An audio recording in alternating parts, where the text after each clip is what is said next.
ನೀವು ಮಾಡಿದ್ರೆ ಏನ್ ತೊಂದರೆ ಇಲ್ಲ. ನೀವು ಮಾಡಿದ್ರೆ ನಂಗೇನು, ನಾನೇನಿಲ್ಲ ವ್ಯಾಪಾರಕ್ಕೆ ಬಂದವನು ಅಲ್ಲ ಮತ್ತು ನಂದೇನೋ ಹಿತಾಸಕ್ತಿ ಮೇಲೆ ಬಂದವನು ಅಲ್ಲ. ನಾನ್ ನಿಮ್ಮ ಹತ್ರ ಕೇಳೋಕ್ ಬಂದಿದ್ದು 14 ಮೀಟರ್ ಹೈಟಿನ ವಾಲ್, ಇನ್ನೂ 1,80,00,000 90,00,000 2 ಕೋಟಿನೋ ನಂಗೆ ಗೊತ್ತಿಲ್ಲ. ವರ್ಟಿಕ್ಯುಲರ್ ಕ್ರ್ಯಾಕ್ ಇದೆ, ಹಾರಿಜಾಂಟಲ್ ಕ್ರ್ಯಾಕ್ ಇದೆ. ಪ್ರೆಷರ್ ಡೆವಲಪ್ ಆಗಿ ಕಿತ್ಕೊಂಡು ಹೋದ್ರೆ ಕೆಳಗಡೆ ಇರೋ ಎಷ್ಟು ಜನರ ಸಾವಾಗುತ್ತೆ, ಎಷ್ಟು ಜನರ ಸಾವಾಗುತ್ತೆ. ಇದಕ್ಕೆ ಈ ಕಳಪೆ ಕಾಮಗಾರಿ ಮಾಡಲಿಕ್ಕೆ ಮಾಡಿದ ಇಂಜಿನಿಯರ್ ಯಾರು, ಮಾಡಿದ ಕಾಂಟ್ರಾಕ್ಟರ್ ಯಾರು, ಇದನ್ನ ಯಾರು ನೋಡಬೇಕಾಗಿತ್ತು? ಕಾಂಟ್ರಾಕ್ಟರ್ ಮೇಲೆ ಬ್ಲಾಕ್ ಲಿಸ್ಟಿಗೆ ಹಾಕಿ ಎನ್ಕ್ವೈರಿ ಮಾಡಿ ಅವ್ರನ್ನ ಏನು ಮಾಡ್ತೀರಿ? ಇಲ್ಲ ಇಂಜಿನಿಯರ್ ಇದರಲ್ಲಿ ಕೈ ಜೋಡಿಸ್ಕೊಂಡವರು? ಇಲ್ಲಿ ಪ್ರಶ್ನೆ ಏನಿದೆ, ನಾನು ಆರೋಪ ಮಾಡ್ತೀನಿ ಇದು ಭ್ರಷ್ಟಾಚಾರ, ಇದು ಕೆಲ ಕಡೆ 40% ಅಂತಿದ್ರು, ಇದೇನು 60% 80% ಹೋಗಿದೆಯಾ? ಇಲ್ಲದೆ ಇದ್ರೆ ಇನ್ನು ಹಾಕಿ ವರ್ಷ ಆಗಿಲ್ಲ, 30 ವರ್ಷ 20 ವರ್ಷ ಆದಮೇಲೆ ಕ್ರ್ಯಾಕ್ ಬಂದಾಗ ನಾನು ಕೇಳಿದ್ದೀನಿ, ಸರ್ ಅದಕ್ಕೆ ಟೆಂಪರವರಿ ಗ್ರೌಟಿಂಗ್ ಮಾಡ್ತೀವಿ ಸರ್, ಈಗ ಅದು ಗ್ರೌಟ್ ಮಾಡಿದ್ರೆ ನಿಲ್ಲುತ್ತೆ ಅಂತ. ಯಾವಾಗ ನಿಲ್ಲುತ್ತದು ಅಂದ್ರೆ 18-20 ವರ್ಷ ಸಾಯಿಲ್ ಸೆಟ್ಲ್ ಆಗಿದ್ದು, ನೀರು ಕೆಳಗಡೆ ಹೋಗದೆ ಇದ್ದು, ಫಿಲ್ಲಿಂಗ್ ಮಣ್ಣು ನೀರು ತುಂಬಿಕೊಂಡಿದೆ, ವರ್ಟಿಕ್ಯುಲರ್ ಹಾರಿಜಾಂಟಲ್ ಕ್ರ್ಯಾಕ್ ಬಂದಿದೆ, ಅದು ಒಡೆದೋದ್ರೆ ಕೆಳಗಡೆ ಇರೋರು ಸಾಯಿಸ್ತಾರೆ. ಏನು ಮಾಡ್ತೀರಿ ನೀವು? ಅದಕ್ಕೇನು ಕ್ರಮ ತಗಂತೀರಿ ಅಂತ ನಿಮ್ಮ ಹತ್ರ ನಮ್ಗೊಂದು ಜನರ ಪರವಾಗಿ ನಮ್ದೊಂದು ಪ್ರಶ್ನೆ. ನೀವು ನನ್ನ ಯಾರು ಕರೀಲಿಲ್ಲ, ನಾನು ಬಂದು ಅದಕ್ಕೆ ಒಳಗೋಗಿ ಕೂತ್ಕೊಂಡೆ ಅಂತ ಹೇಳಂದ್ರೆ ಅಲ್ಲಿ ನೋಡ್ರಿ, ನಮಗೆ ಒಳಗೆ ಬರಕ್ ಆಗದೆ ಇರೋದೇನಿಲ್ಲ, ಒಳಗೆ ಬಂದೇ ಹೋಗ್ತೀವಿ ನಾವು. ಅಲ್ಲಿ ಸ್ಪಾಟ್ ಅಲ್ಲಿ ನಿಂತ್ಕೊಂಡಾಗ ಜಾಗದ ಬಗ್ಗೆ ನೋಡಿ ಮಾತಾಡಿದಾಗ ಆಗೋ ಪರಿಣಾಮ, ನಿಮ್ಮ ಆಫೀಸಲ್ಲಿ ಕುತ್ಕೊಂಡು ಮಾತಾಡಕ್ಕೆ ನಾನೇನು ವರದಕ್ಷಿಣೆ ಶಾಸಕನೂ ಅಲ್ಲ, ನಾನೇನು ಯಾವುದೇ ಅಧಿಕಾರಿ. ನೀವು 15 ವರ್ಷ ಇದ್ದಾಗ ನೀವು ದುಡ್ಡು ಕೊಟ್ಟಿದ್ದೆ ಅಂತ ಹೇಳಕ್ ನಾಲ್ಗೆ ಮೇಲೆ ಯಾವನ ಶಕ್ತಿ ಇದ್ರೆ ತೋರ್ಸಕ್ಕೆ. ನಾನು ಹಂಗಾಗಿ ನಾನು ಮಾತಾಡ್ತೀನಿ.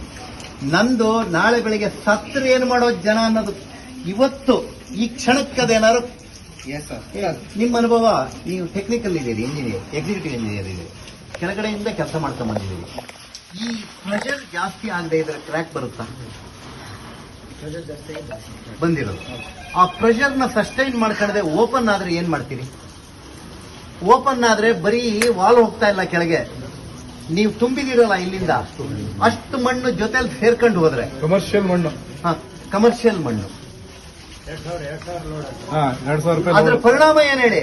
ವಯನಾಡಲ್ಲಿ ಏನಾಯ್ತೋ ಅದ್ರ 100 ಪಟ್ಟು ಪರಿಣಾಮ ಆಗುತ್ತೆ. ಇಲ್ಲಿಗ ವಯನಾಡ್ ಆಗಿರೋದು ಕಾಡಲ್ಲಿ, ಇದಾಗ್ತಿರೋದು ಟೌನ್ ಅಲ್ಲಿ. ಸಾವಿರಾರು ವರ್ಷಗಳ ಇತಿಹಾಸ ಇರೋ ಶೃಂಗೇರಿ ಇದು. ಏನಾಗುತ್ತೆ ಈಗ? ಆಗುತ್ತೆ. ನೀವು ಏನ್ ಮಾಡ್ತೀರಿ ಅದಕ್ಕೀಗ? ಅದಕ್ಕೀಗ ಫಸ್ಟ್ ಮಾಡಬೇಕಾಗಿರೋದು, ನೀವು ಕಾಂಟ್ರಾಕ್ಟರ್ ಯಾಕೆ ಕಳಪೆ ಕಾಮಗಾರಿ ಮಾಡ್ದ? ಅಲ್ಲಿ ಮಾಡಿಸೋ ತನಕನೂ ನಿಮ್ಗೆ ಜೈ ಎಲ್ಲ ಇರ್ತೀರಲ್ಲ, ಅವ್ರಿಗೆ ಜವಾಬ್ದಾರಿ ಗೊತ್ತಿರ್ಬೇಕಲ್ಲ. ಅಲ್ಲ, ಎಷ್ಟು ಏನ್ ಮಿಕ್ಸ್ ಹಾಕಿದ್ದೀರಿ? ಏನ್ ಹಾಕಿದ್ದೀರಿ? 40 ಹಾಕಿದ್ದೀರಾ, 30 ಹಾಕಿದ್ದೀರಾ, 25 ಹಾಕಿದ್ದೀರಾ, ಏನ್ ಹಾಕಿದ್ದೀರಾ? ಅದು ಹಾಕಿದ ಮೇಲೆ ಹೆಂಗದು? ಏನ್ ಗ್ರೇಡ್? ನಿಮ್ ರೆಕಮೆಂಡೇಶನ್ ಏನು? Cement RSS company. ಅದಕ್ಕೇನೋ ಹೇಳ್ತಿರಲ್ಲ ನೀವು ನಿಮ್ ಟೆಕ್ನಿಕಲ್ ಭಾಷೆನಲ್ಲಿ. ಎಷ್ಟು? M20 25 30 40 25 ಇದೆಯಾ? ನೀವು ಗ್ರೇಡ್ ಸ್ಲ್ಯಾಬ್ ಚೆಕ್ ಮಾಡಿ ಇದು ಮಾಡಿದೀರಾ? ಅದಕ್ಕೆ ಮಾತ್ರ ಸಿಮೆಂಟ್ ಎಕ್ಸ್ಟ್ರಾ ಮಿಕ್ಸ್ ಮಾಡ್ಕೊಂಡು ತಗೊಂಡು ಹೋಗಿ ತಂದಿದ್ದೀರಾ? ಈಗ ಅದೇ ಕ್ಯೂಬ್ ಕಟ್ ಮಾಡಿ ಟೆಸ್ಟ್ ಆಗ್ಬೇಕಲ್ಲ. ಈಗ ಹಂಗಾಗಲ್ಲ.